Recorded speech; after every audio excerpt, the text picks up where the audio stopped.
Namaskar Outlook and Namaskar vibrant audience. I will not go into the debate of bilingual or speaking in Hindi. I have decided to present you with some data and figures and statistics. But it was extremely tempting after Ms. Khator's and Jaslene's overall understanding of the empowerment journey to speak about the personal experiences. I have not come with a structured speech or whatever, but I'll leave it to you. You want a little bit of the personal journey or more of the statistical part? Up to you. Personal journey. Okay, meet Jyoti Kiran. Jyoti Kiran, who's daughter of a school teacher, humble school teacher, who earned her education through tuitions and who decided to, be educated, quote unquote, because her grandfather thought that her education is just a random variable which can be kept in the storehouse somewhere, and at the end of the day, we can think in terms of whether sending her to a government school or a private school. That was a very difficult choice for the family. So she decided to educate herself. Post that, the story is actually in layers, Post that, she goes to Delhi School of Economics and the Institute of Development Studies and decides to research the rise of the last, that is Antyodaya. Her first book comes and she talks about the policy interventions and studying the impact of it. और इतने सब के दौरान, when she travels rural Rajasthan, and she finds कि जिनके लिए बात हो रही है, that rise of the last, the goal of all the policies and the goal of all the affirmative policy actions definitely need to be studied with careful detail. And then here comes the gender discrimination and other aspect as one of the important aspects of our research work. And then comes the data, some 3-4 statistics, because I've been, Sushmita could not define empowerment, as she said that it cannot be defined in 1, 2, 3, 4. But the United Nations defines empowerment very clearly, gender empowerment, because I'm an economist, I've been given this dull job to define empowerment also, as the sense of self-worth, opportunities in the resource areas, power to control their own lives, and of course the ability to influence the policy and action. While I discuss my relationship as a policy activator, policy generator, policy analyst, and policy debater, I would rather think in terms of presenting to you one very simple concept. You gave a very beautiful understanding of the empowerment in terms of, what I deduced out of that. I was making my notes there. The actual empowerment, quote unquote, is the process which strengthens and gives us energy and power.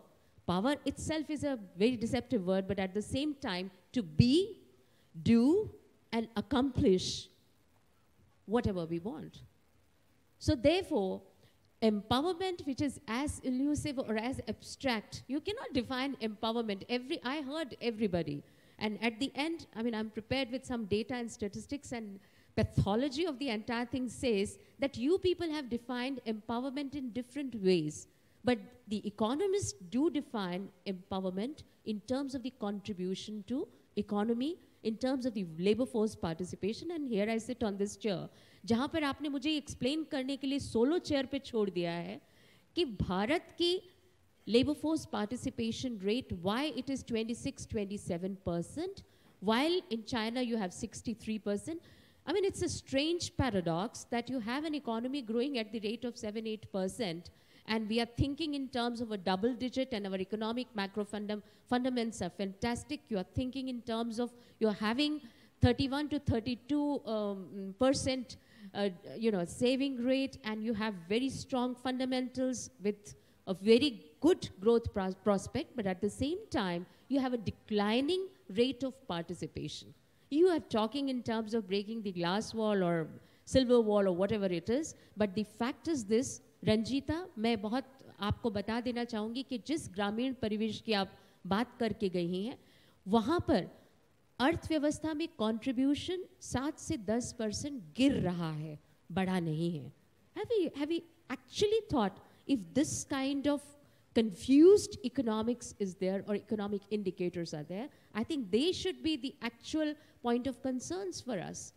कि जब देश में व्यवस्था बढ़ रही है और विकास बढ़ रहा है, then why do we have this kind of a situation where rural labor force and urban labor force participation is going down?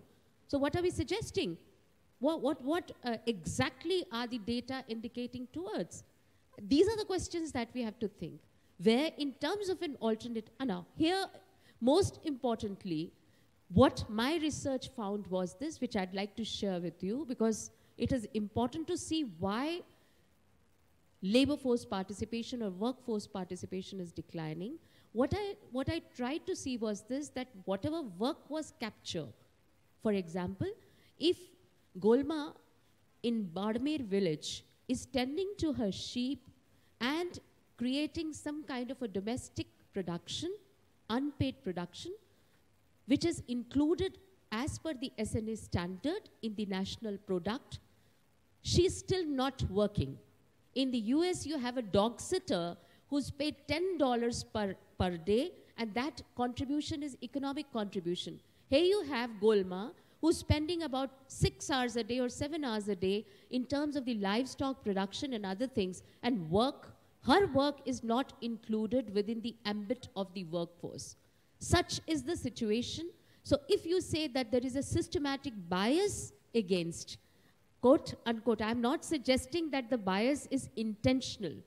There is a systematic bias in the economic parameters itself. You may be allergic to this debate because it is not a leftist, rightist debate or whatever it is portrayed as. It is an objective debate. If your economy is growing, you see people like Renu and people like Jasleen and people like the economic contribution should be increasing. Why is it declining? What kind of explanations you have for that? And what are the alternative narratives for this particular economic condition? How would you explain that? The reason is this, that the definition of work at the level of the concept, the methodology, the technology, and everything that you think is appropriate to capture women's work is not sufficient.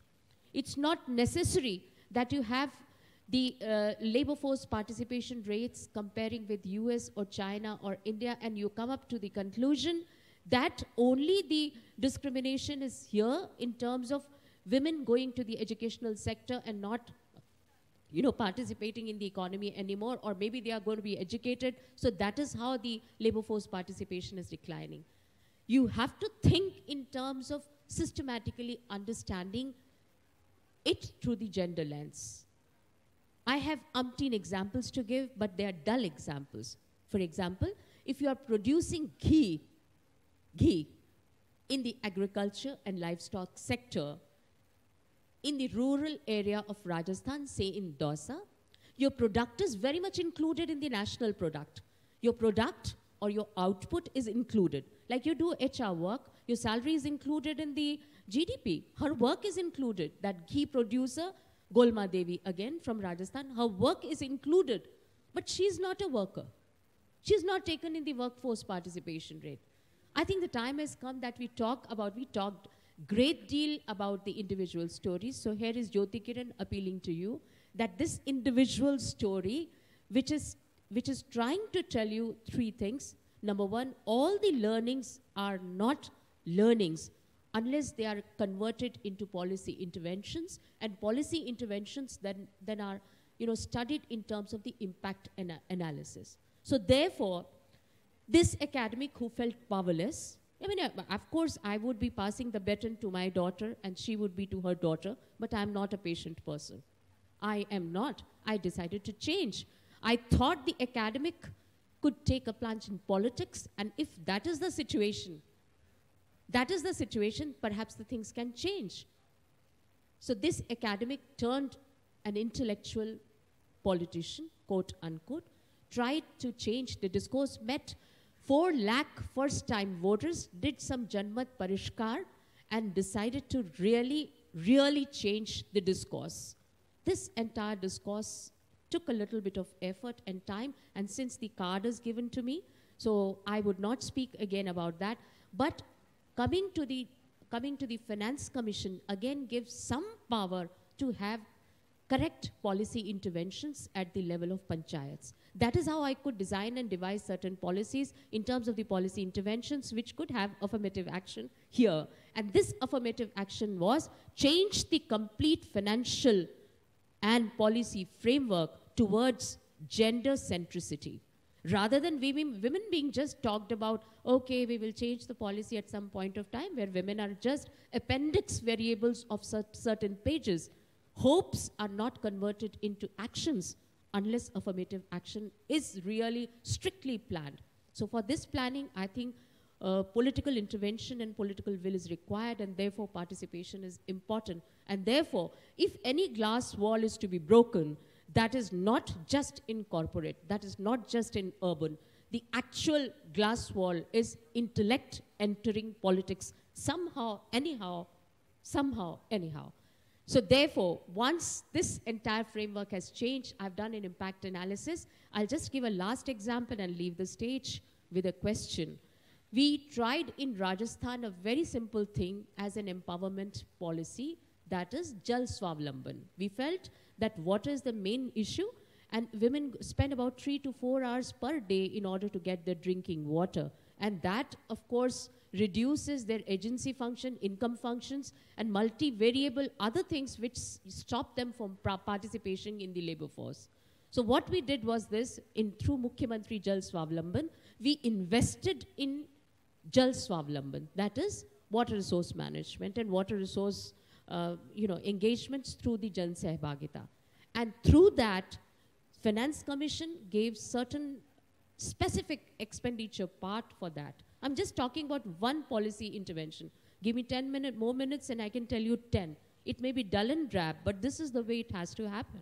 So through this expenditure in 21,000 villages, every household could increase 2,100 rupees per month, and the entire benefit went to the woman. And this kind of expenditure, resource, she spent in turn for the family benefit. And that is how the family benefit index increased, enhanced. And therefore, I think it is micro and macro, and it is integrated micro-macro. I would, at the end, would speak about the film Inception, if many of us have seen it. It's not just reality where we have to sit emotionally and talk about it. It is a space between the dream and reality, and actual spaces exist there. We have to navigate and maneuver. Again, I will say, somehow. Thank you.